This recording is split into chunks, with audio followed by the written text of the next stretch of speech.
India is the world's largest democracy, with over 900 million eligible voters and hundreds of political parties. But how do these parties and candidates finance their election campaigns? And should the government provide them with public funds to reduce corruption and ensure a level playing field? In this video, we will explore the issue of state funding of elections in India, its advantages and disadvantages, and the current situation. According to a study by the Center for Media Studies, the 2019 general election in India was the most expensive in the world, with an estimated expenditure of $8.6 billion. This money came from various sources, such as donations from individuals, corporations, and foreign entities, as well as loans, membership fees, and sale of assets. However, not all of this money was accounted for or disclosed, as many parties and candidates used cash, untraceable bonds, and other means to evade scrutiny and regulation.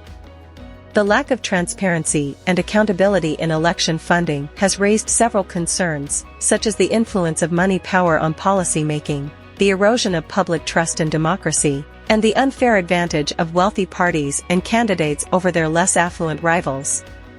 To address these issues, some experts and activists have proposed the idea of state funding of elections, which means that the government would provide funds to political parties or candidates to participate in elections and meet other election-related expenses.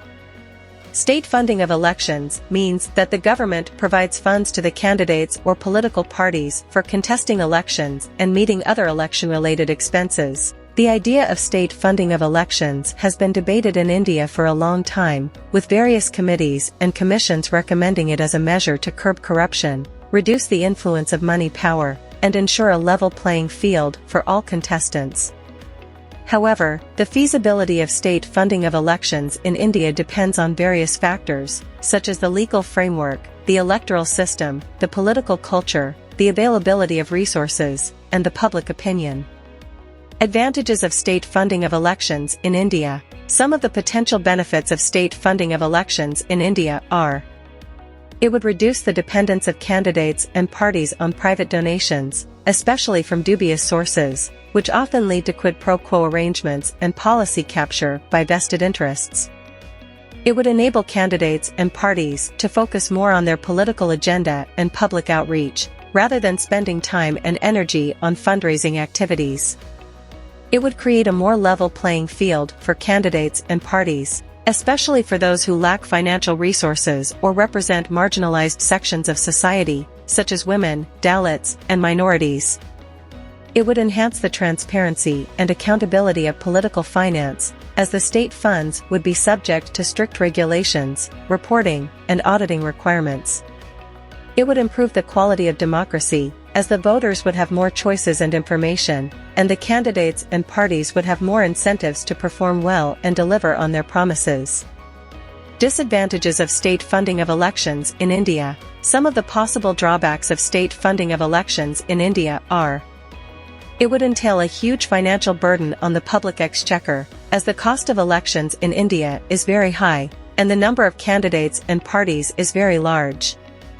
According to a study by the Center for Media Studies, the 2019 Lok Sabha elections cost about 60,000 rupees crore, which is more than the annual budget of many states. It would not eliminate the role of black money and illegal funding, as the candidates and parties may still resort to them to supplement the state funds or to circumvent the spending limits. Moreover, the enforcement of the spending limits and the disclosure norms is weak and ineffective in India, as the Election Commission lacks adequate powers and resources. It would create a bias in favor of the existing or established parties, as the allocation of state funds may be based on their past performance or representation, which may not reflect their current popularity or potential. This may also discourage new or emerging parties or candidates from entering the political arena. It would weaken the linkages between the candidates or parties and the civil society, as they may become less responsive to the needs and demands of their constituents or supporters, and more dependent on the state machinery and bureaucracy. It would reduce the independence and autonomy of the candidates or parties, as they may have to abide by certain conditions or criteria imposed by the state for receiving the funds, which may limit their freedom of expression or action.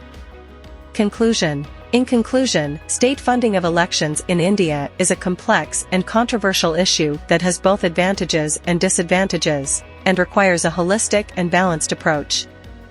It is not a magic bullet that can solve all the problems of election funding, but a possible option that needs to be weighed against other alternatives and factors.